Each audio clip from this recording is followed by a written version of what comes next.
Alright, college prep notes. Unit 3, graphs, linear equations, and functions, section 3.1. This section is entitled the rectangular coordinate system. Please make sure you have the note packet in front of you. Alright, objective number 1, interpreting the line graph. Now because I'm doing this, via my phone, my notes got a little bit skewed, so my question kind of moved over, and there's a lot more space in between stuff. So if mine looks a little different, I do apologize, but just make sure you get everything. It should be in the same order, though. All of the data should be there. Alright, so interpreting a line graph. Well, here we have this nice line graph, right, with some data on it, right? We've got some years and some things, and it tells us what this is over on the side here. This says this blue line on my screen, black line on yours, is spending in billions of dollars. So spending, that means these are probably, well, we'll talk about those in just a sec, but it looks like it's spending in billions of dollars from the years 1997 to 2003. So if we wanted to label this X side here, this X axis, we could label it with years. I want to label it with years. That would make the most sense, right? And it doesn't look like they're jumping years or anything like that, so it's nice and easy. That will always be our x-axis, right? The x-axis is the horizontal one. On the other side here, this vertical one, we have our y-axis. And we have to be a little more careful about labeling this side. So what would you label this side here? Well, it's got spending, right? Tells us that it's spending. So we probably would label it in dollars. Doesn't really say, so maybe it's yen or euros or something like that. But for now, we'll just assume American money, dollars. But it also says something else. What does it say over here? It says in billions, right? So we have to make sure that we also take that into account. So instead of just dollars, it's actually going to be dollars in billions. Dollars in billions, right? So we have to watch out. This is something that we see a lot happen, right? People want to say in 2000 we spent $1,200. Well, that would be not a lot of money at all, right? If you spend $1,200 in the entire United States, that's not going to be very accurate. But if $1,200 billion, that sounds a little better. Alright, cool. So now it looks like, now that we have our axes defined a little better, right, with some labels, we should always have labels, right? We always have units as well, which they were nice enough to give us. How much was spent on medication in 2002? I think we can actually answer this question now. So let's take a look at the year 2002, right, because that's a year. And it looks like these are kind of going off to the right here. So it looks like this second to last one is our 2002 mark. And we follow that up, and conveniently it seems to hit right on the line there. So, excuse me, what coordinates, haha, very funny math joke, to the 2002 mark on our y-axis? Well, we go up to see that it hits here, and then that line coordinates to the point 1400. So we can say down here, in 2002, right, in 2002, how much did we spend? Well, we know it says 1400, right? But what does that mean? Remember, we had to talk about how our units are a little strange with this side, so it'd be still dollars, right? We would say 1400, not just 1400, but 1400 billion dollars. And that's technically correct, but no one would ever say 1400 billion, so in other words, we could say, or $1.4 trillion. Trillion, right? And that would be a little more accurate. Technically, that one is not wrong, right? But we're definitely smarter than that. We wouldn't say 1400 billion. We would say in 2002, we spent $1.4 trillion. Right, any questions? At any point, if you have a question, feel free to raise your hand. You can stop the video. You can ask the sub.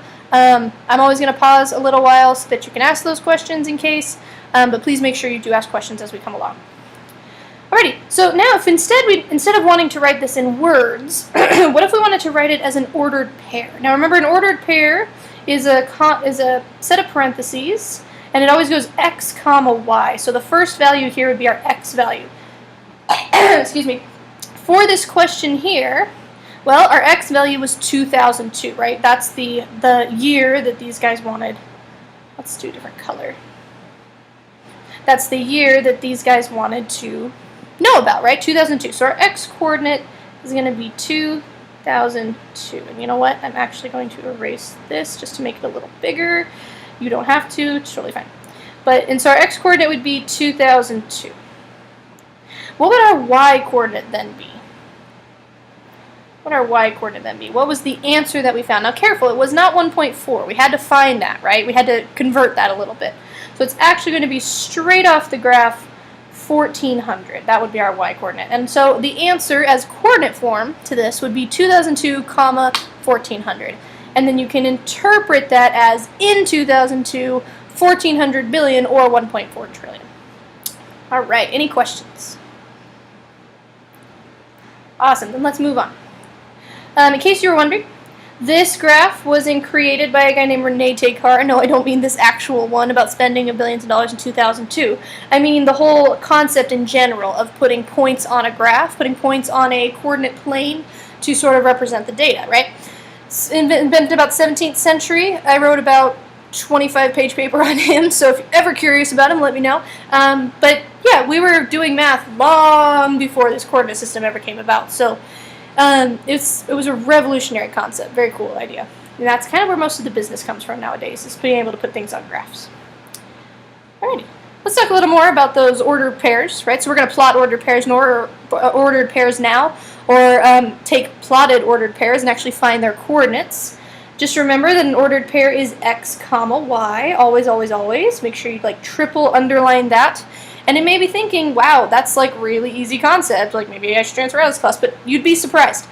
People mix that up more often than not. For some reason, when you've got 500 things to think about, it's incredibly easy to accidentally switch those. You take pairs like 3, 2, all of a sudden they become 2, 3, and every single one of your equations is wrong, right? So watch out for that. Make sure you always put x first, y second. X, y. Always x, y.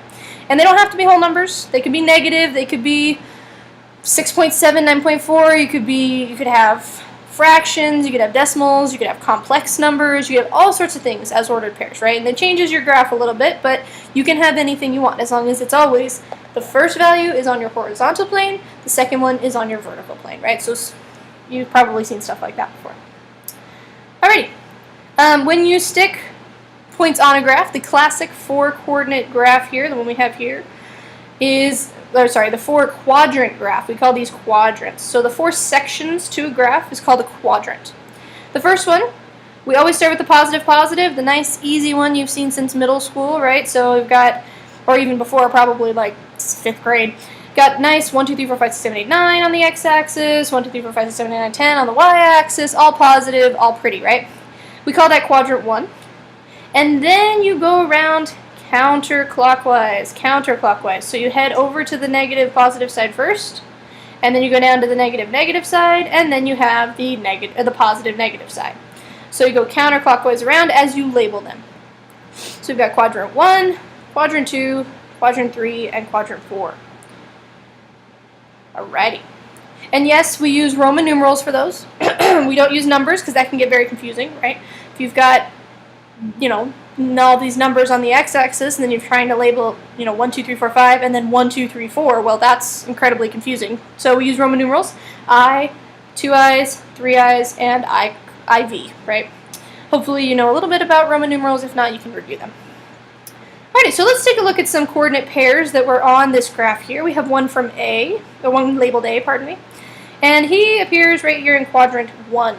What would be his ordered pair? What ordered pair would give us the same dot on this graph that A is at? So we've got it plotted right here, chilling around the pink thing. And what ordered pair would coordinate to that? Why don't you guys talk about it for a sec, and then we'll do it.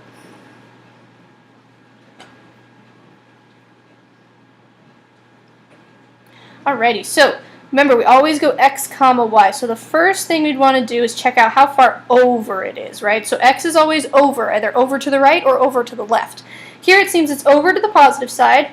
1, 2, 3, 4, 5, 6. So our ordered pair would start with 6. And then you want to go up or down, right? Because that would be your y. So you've got your x going left or right, your y going up and down. Looks like this specific y would be up 4, so up 1, 2, 3, 4, coordinates, up 3, so you might want to zoom in, I can't zoom anymore, might want to go up 1, 2, 3, and that line coordinates, nice, so it would be 6, 3. Good, All right, let's do the same thing for B. We have to first find it on the graph. Oh, there it is, right up here in quadrant 2, right? Quadrant 2. So now we'll take a look again, x comma y. So even though it looks like the y's are positive, the x's are negative, it doesn't mean the y's come first.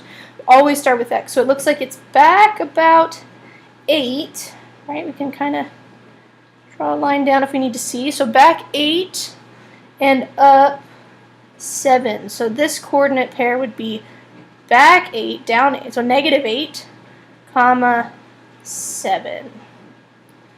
Very nice. So a negative 8, comma 7. Alrighty. And you're welcome to draw lines like that if you need to look at it. Totally fine. Alrighty, so now we head into quadrant 3 to find C. We'll keep going. I think we're kind of getting the concept now, so we'll go a little bit faster.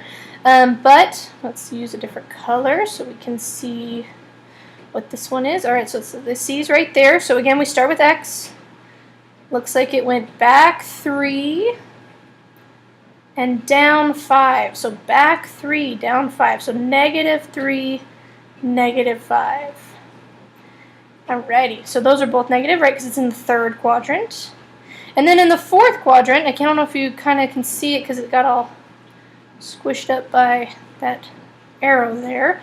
But if we kind of erase that, we can see that D is sitting right here at out 3, down 2. And I notice every single time I'm starting with how far up and down it went. So I'm starting with, pardon me, how far out it went. I'm not going up and down. It went out 3 and then down 2. It did not go down 2 and then out 3, right? So this coordinate pair would be out 3 and down 2. Out 3 and down 2. All right. And those are our 4 coordinates. Any questions? Awesome. Notice that in these coordinates, A, which was in quadrant 1, is positive, positive, right? Just like the axes. B is negative, positive, just like the axes. C in quadrant 3 is negative, negative, and D is positive, negative. So if you're looking at whether your answer on a test is right, something like that, and you're getting something, you choose a point 6 comma 3, but you know A is in quadrant 2, which should have a negative on it, maybe double check yourself, right? You'd be like, hey, wait a minute, quadrant 2 is supposed to be on that negative side of the x's, but I've chosen a positive x. I don't think that could be right, right? So you can always use that kind of coordination to double check your answers. But at the end of the day, you just count over, either left or right, and then count up or down to find yourself some coordinate pairs. Alrighty. Moving right along, objective number 3, finding ordered pairs as solutions to equations. Now this concept is extremely important, and we're going to use it throughout the entire year. So maybe if you haven't been paying attention, because you've been thinking this is super easy right now, just tune in. Very, very much tune in. So we have this equation here, right? 2x plus 3y equals 6. We've seen stuff like this before, right, in secondary 1, 2, 3. Some x's and some y's, right? And a solution to this equation would be an ordered pair. And you may be thinking, what? What do you mean a solution to this equation is an ordered pair? Well, when we're solving a little simpler equations, like over here on the side, you can write 2x equals 4, right? That's an equation we've also seen, 2x equals 4. And then our solution would be, well, x equals 2, right? That's what x would equal, so that we would get 2 times 2 is 4. The same thing happens in equations with 2 variables, right? But the thing is you would need 2 solutions, 2 things that would make this equation true. Oh, sorry, got something stuck in my throat.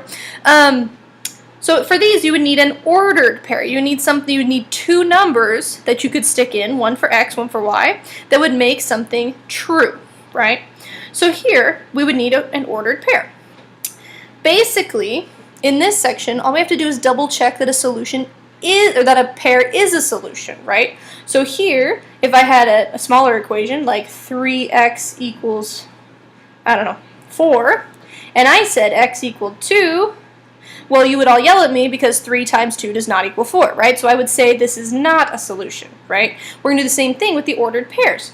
You take the ordered pair you're given, 6 comma negative 2, and you plug it in respectively. Now again, this is where people mess up or end up switching that x and y value a lot, right? Sometimes when y comes first, y equals mx plus b, people like to put the first value in just because it happens to be first. But remember, this is always, always, always x, comma, y every single time. So here, this x coordinates to 6, so I plug in 6 for x and -2 for y. And I end up getting 6 times 2, or 2 times 6, which is 12, 3 times -2, which is -6, and then 12 minus 6 is 6, right? So it looks like because this ended up matching what it was supposed to, right? It was supposed to equal 6, then it is a solution. However, if we had plugged it in and got something like 12, or 14, or -5, or pi, or whatever, something that was not 6, this would not be a solution to this equation, right? So very important note. Solutions, let's write this down here. Solutions, it's not how you spell solution, just kidding. Solutions make equations. Okay, well, I'm not going to write it there then. My apologies. So we will write it over here. Solutions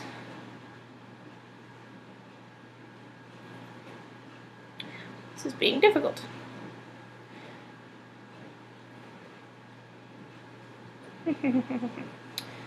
All right. Okay, well, we'll just underline this. Only ordered pairs that satisfy the equations are considered solutions. In other words, solutions make equations true, right? They make equations true. So let's try out that same equation, right? That same equation we have for these ordered pairs here. In other words, instead of just checking, we're going to find out what's missing, right? So what's missing here? So let's see. We've got our equation, 2x plus 3y equals 6, right? Now, what part of this ordered pair do I know? What part is actually something I can plug in? Is it the x or the y? Those are the only two unknowns. You're right, it's the x, right? So I can plug in 2 times -3 plus 3y equals 6, right? I can plug that in. Oops.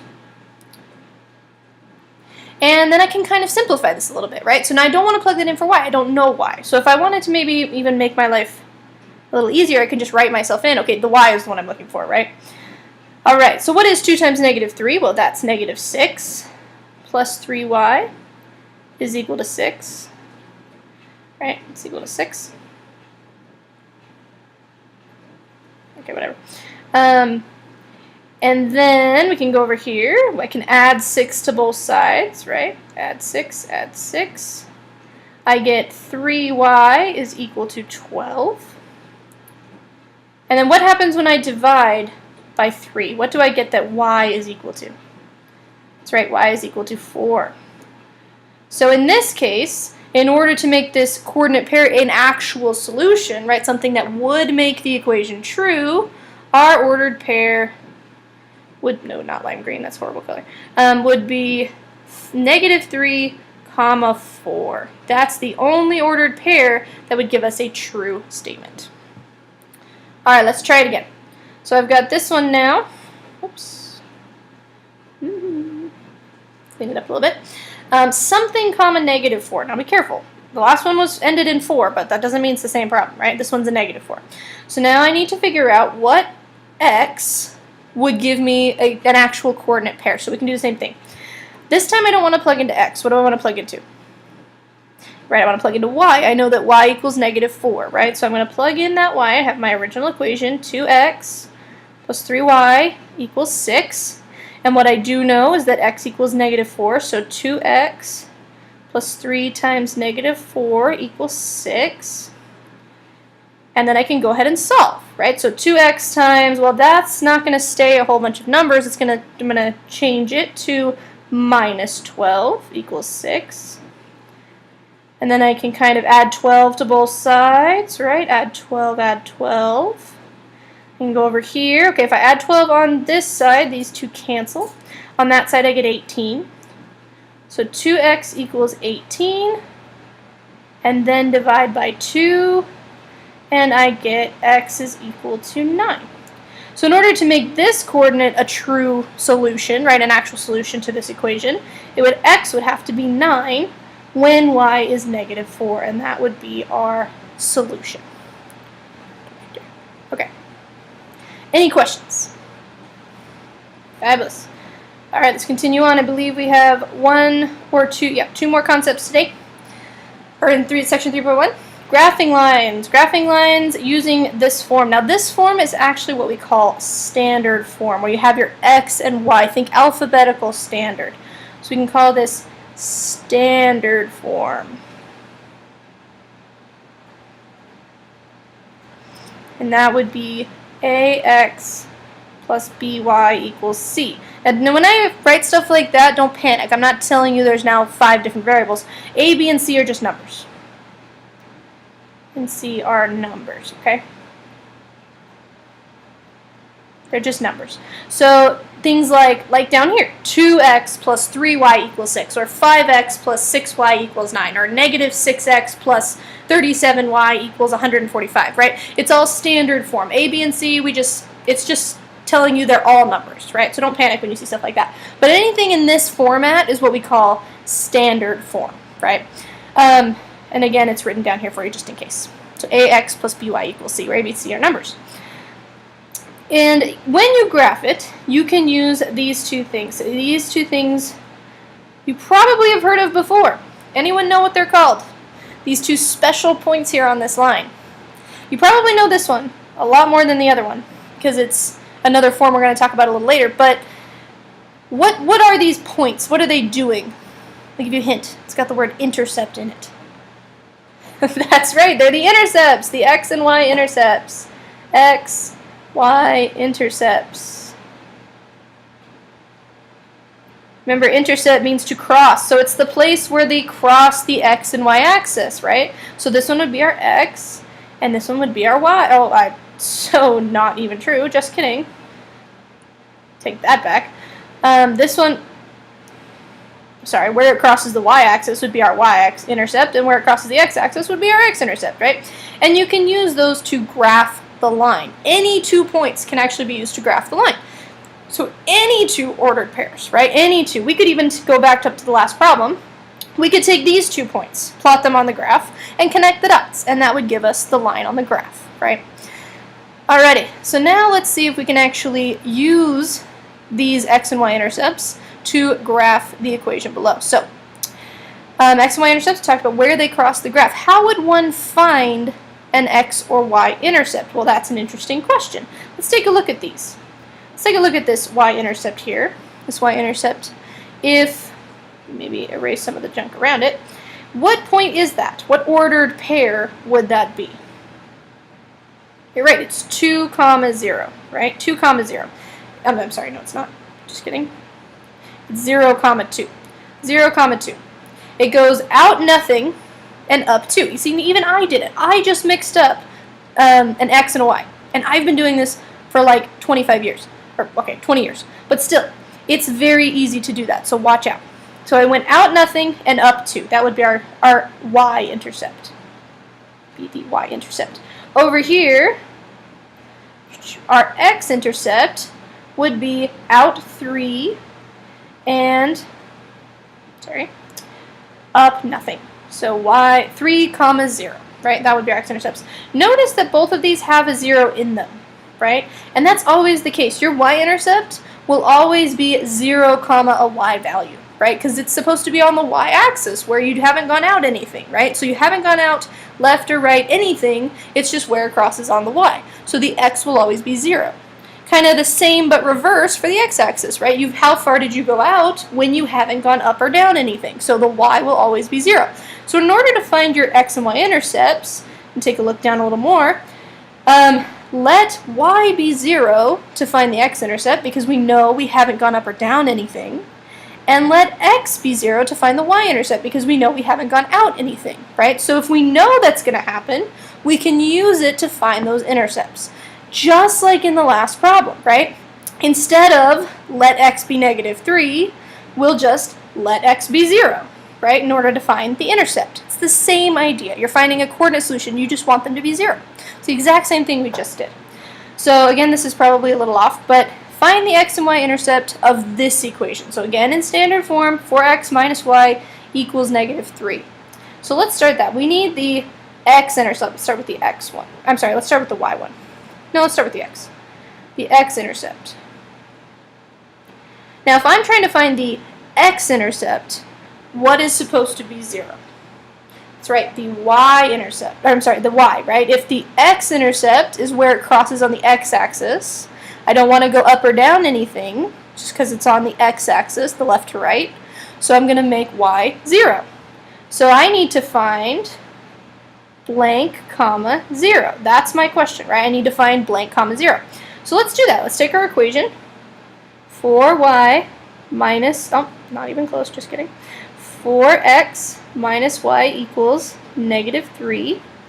Right, that was our equation. 4x minus y equals -3. And let's plug in 0 for y. 4y minus 0 equals -3. Awesome. And now we'll solve this just like we did the last one. Well, -0 doesn't really do anything, so we get 4y equals -3. And then we divide by 4, and we get -3/4. Oops. So divide by 4, we get that y is equal to -3/4. And yes, like I said, points can be anything, right? So this is -3/4, comma 0. That's the point we wanted to find. Awesome, that's our x-intercept. So now we can go over here and actually plot that. Well, so I'm going to go out 3/4, which is right about there, and up nothing. So that will actually be my point. Oh, I'm going to try to make that a little clearer. Okay, well, good enough. All right, not quite at 1. Oh, and it's negative, sorry. -3/4. Okay, cool. Now let's do the same thing for the y-intercept. So now we'll do the y-intercept. Let's do it in green.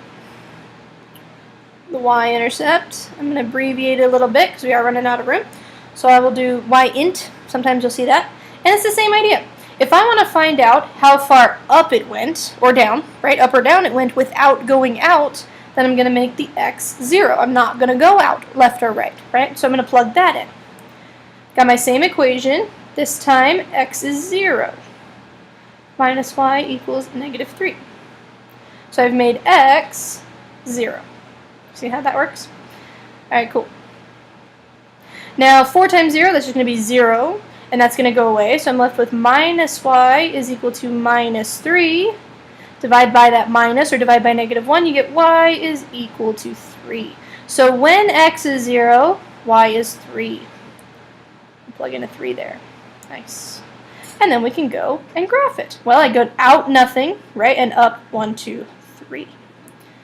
And then any 2 points, make a line so I can connect them.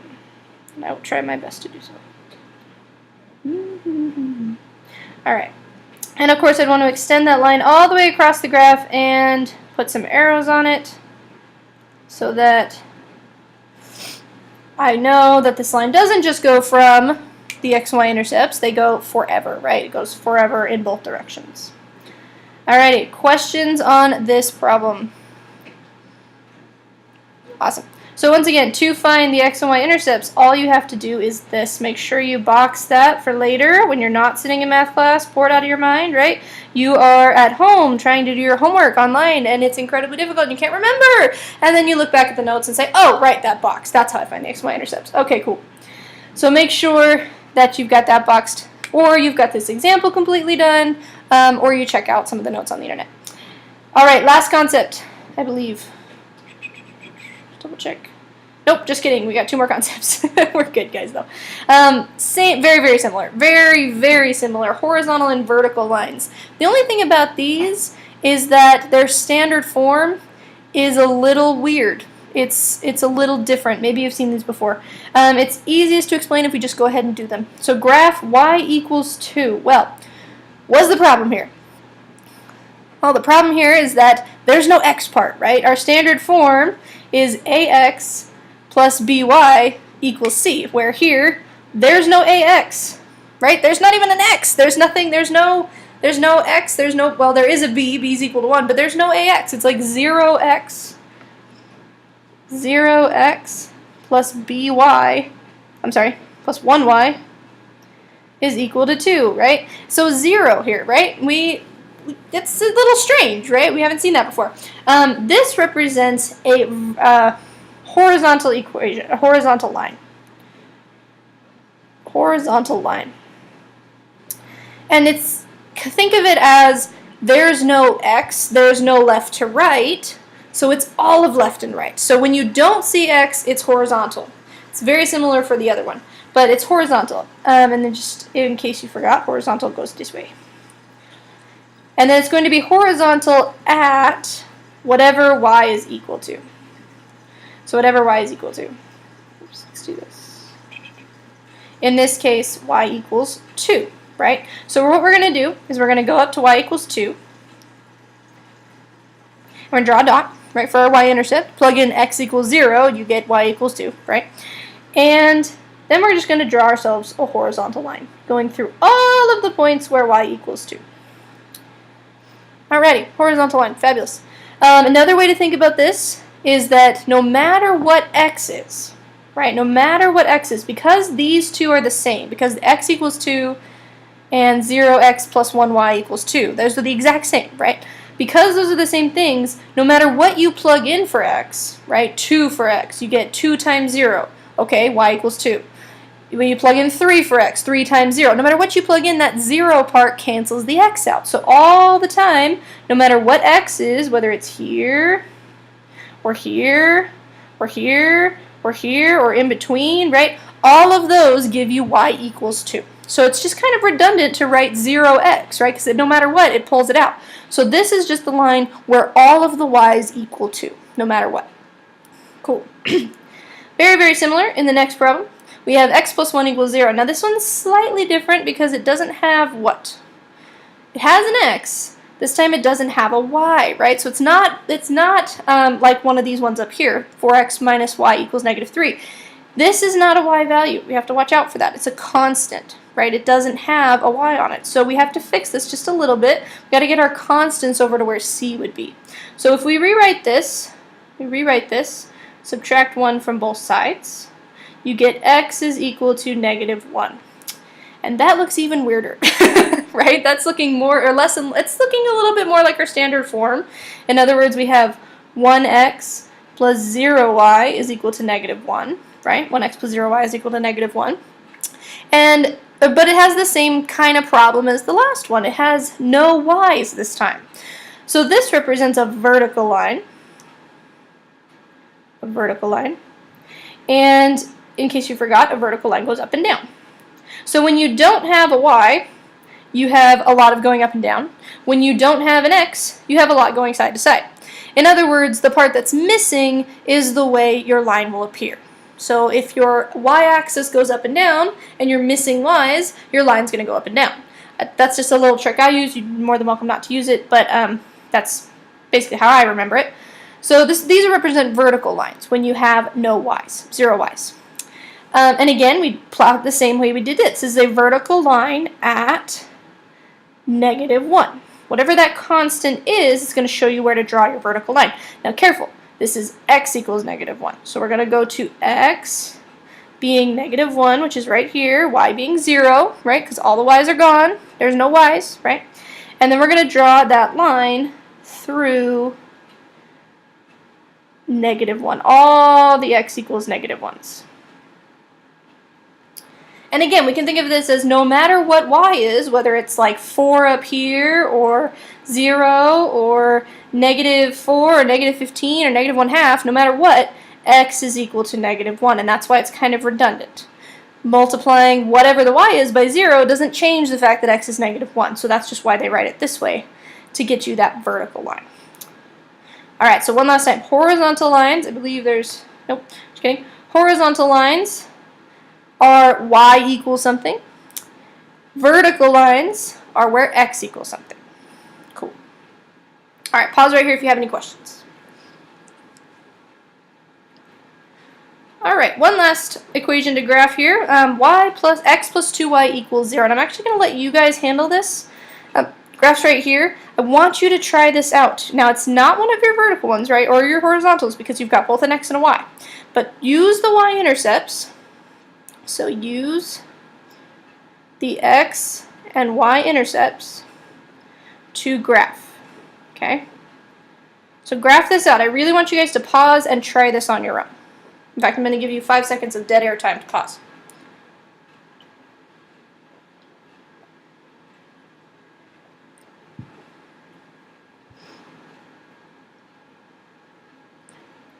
All right, now hopefully you've talked about this.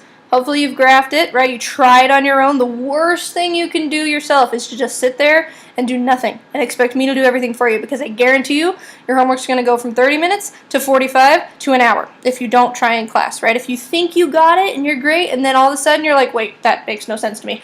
Trust me, you're going to want to try it in class, okay? Alrighty, so let's try this. I've got x plus 2y equals 0. Already in standard form, which is good.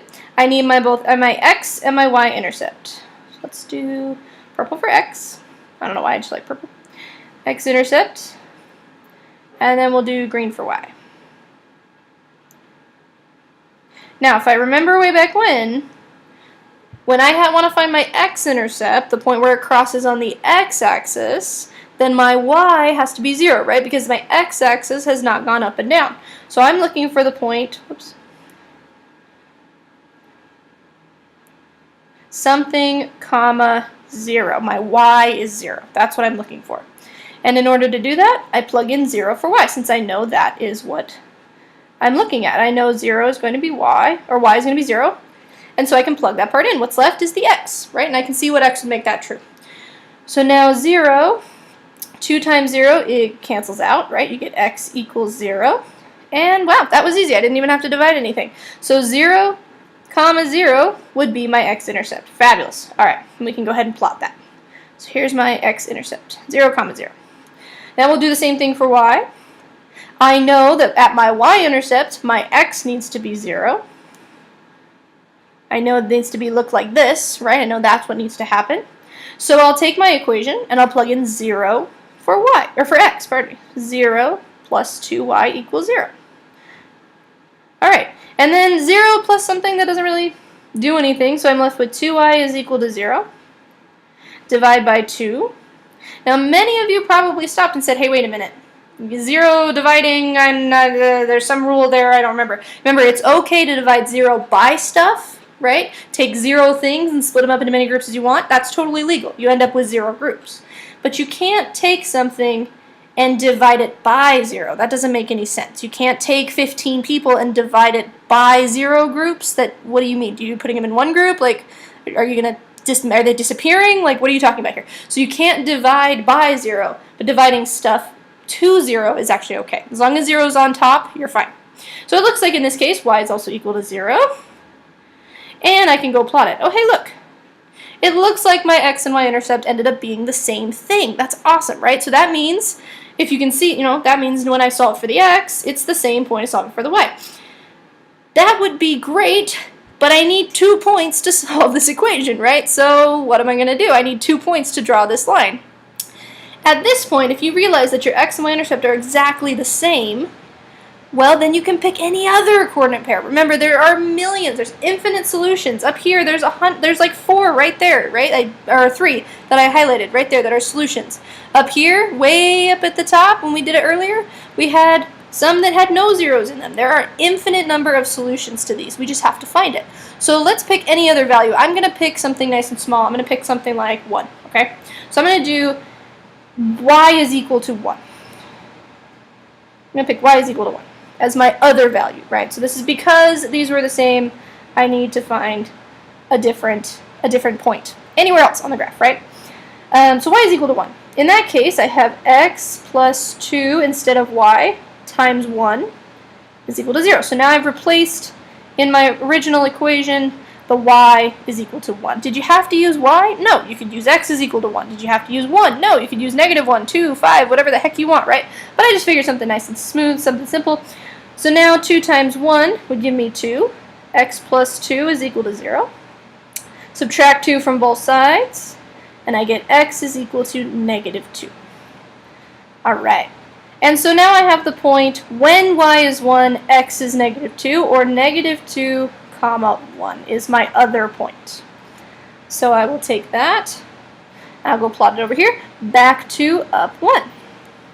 Ah, yay, I have 2 points, so now I can graph it. I can connect those dots.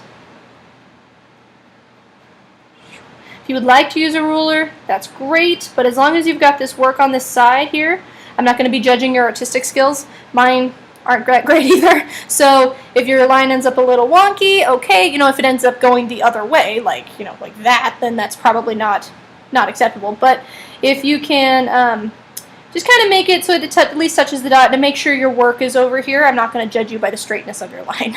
But you know, try and make it good. Alright, any questions on that? Finding out the intercepts are the same, so we have to use a different point. Any questions? Stop the video now if you need to ask a question. Alright, last concept of the day, of the section, pardon me, is the midpoint and distance formula. Midpoint and distance formula. So since we're working with a lot of points here, some of the questions might come up that you need to find the point that's in between 2 points or how far away they are. So let's first start with the distance. Now this distance may look way crazy, right? You've probably seen it before. In fact, I know most of you have because I teach secondary 1 as well. But it's basically the Pythagorean theorem, right? That's basically what it is. So let's take a look at this. We're going to actually graph these two real fast. We've got 4,3 and 2,9. So I'm in example 7.1. I'm going to draw myself graph here, going down.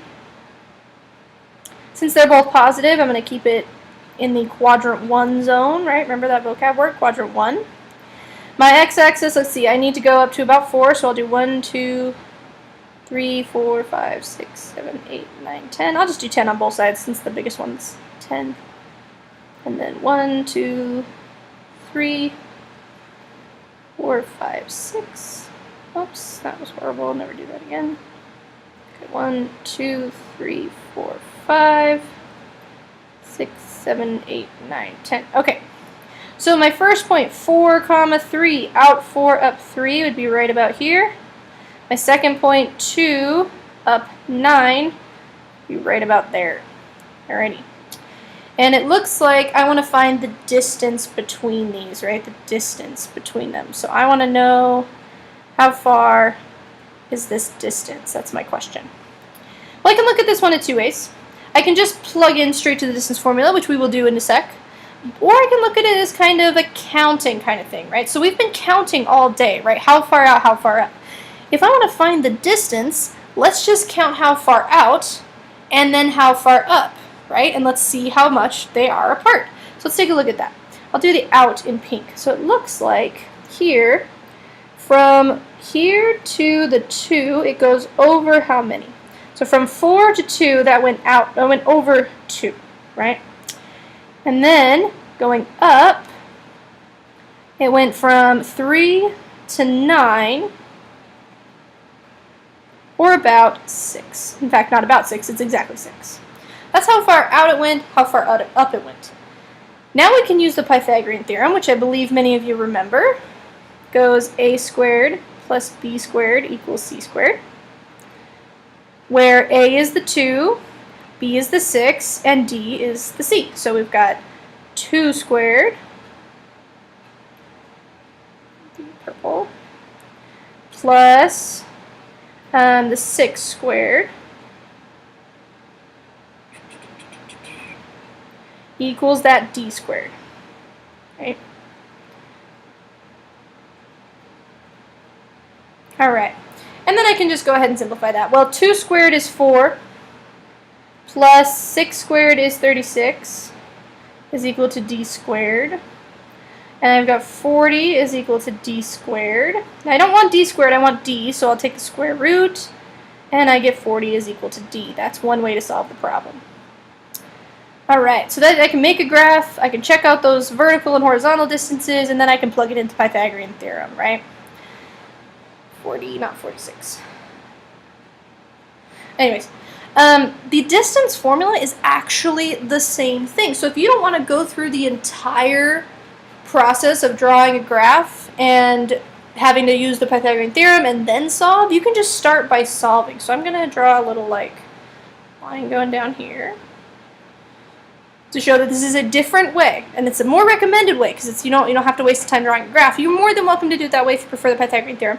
But the distance formula is the square root of something squared plus something squared, and it's actually the same thing. Notice here, notice down here I took the square root, right? That's where the square root part comes in. These two squared bubbles are the AB squared. So this is technically A, and this is technically B. What is A? Well, it was the difference from x, the second x, to the first x. And what was B? It was the difference from y, the second y, to the first y. And that is the distance formula. So when you look at it, x2 minus x1, right, that pink area is what we're talking about. And then you've got that y from the bottom y to the top y, that's 6, right? So really, it's the same thing. It's just you use the points instead of, or use the actual x's in the computation instead of on the graph. Well, let's go ahead and do that. So my second x was 2. Let's go down here. So we'll draw another. Don't forget that square root. I know that you guys love just minus and squares and things like that, but if you forget the square root, you will be wrong. Square root must be there in both sections. The distance is not 40. It is the square root of 40. Okay. All right. So x2 was 2. And x1 was 4. Plus, oops. Now we'll do the same thing with the y's. The second y was 9, the first y was 3. So 9 minus 3. Compute that out a little bit. You've got square root of negative 2 squared plus 6 squared. All squares are positive, so we get 4 plus 36. This is looking remarkably similar to what we have over here, right? Remarkably similar. Or the square root of 40 is equal to D. And we get the same answer because essentially it's the same process, right? It's exactly the same thing. You either take the square root last or you take the square root first. Like, it's really up to you. This will probably save you a bunch of work, right? It'll save you some time. So if you can plug into this formula, it's highly recommended. But it's the same thing. That's where they both come from, okay? So if you're asked to find the distance between 2 points, just plug into that distance formula. Find the vertical distance, the horizontal distance, square them, take the square root. All right. If you have any questions, please pause the video now. All right, the last thing we want to talk about in section 3.2 is the midpoint. Sometimes we're not concerned with how far away they are. We want to find out how what's the minimum or what's the distance in between them, right? And that has a different formula, but exactly the same kind of way, exactly the same setup. So here x2 also means the second x, right? You'll notice that right here where you see x2, y2, right? The second x, second y. Here you'll see x1, y1, the first x, the first y. Yes, they are completely interchangeable. It does not matter which one you call it first. Just make sure you keep the coordinate pair together. All right, and then our formula goes like this. You basically take the average of each coordinate, or of each part of the coordinate pair. So here we got x1 plus x2, add them together, divide by 2. And then x1, or y1, y2, add them together, divide by 2. And let's see what that looks like with numbers. So I've got these 2 points, right? 4, 3, 6, negative 1. Let's start with defining what is x1 and y1. Well, here's x1 and here's y1, right? The first x and the first y. And then similarly, in the second point, we have x2 and y2. In the second x, second y. And we can rewrite that over here. x1 is equal to that first number I see, 4. y1 is equal to that second number I see, negative 3. And then x2 is equal to 6. y2 is equal to negative 1. All right. So first x, first y, right? Now we will take the x's, the 4 and the 6, We'll add them together, and we'll divide it by 2. So we get 10 divided by 2 is 5. It looks like the average of the x's is 5. So this was our x's. And then we'll do the same thing with our y's. Well, our two y's were -3 and -1. So -3 plus -1. Don't forget that negative. It's very important. All of that divided by 2. Do the top first. -4 divided by 2 would be a -2. So that was our y's. And those two averages give us our new point. The averages of our x's was 5, and the averages of our y's was -2. And so that would be our midpoint, right? Middle, average, median, all that stuff from statistics, same thing.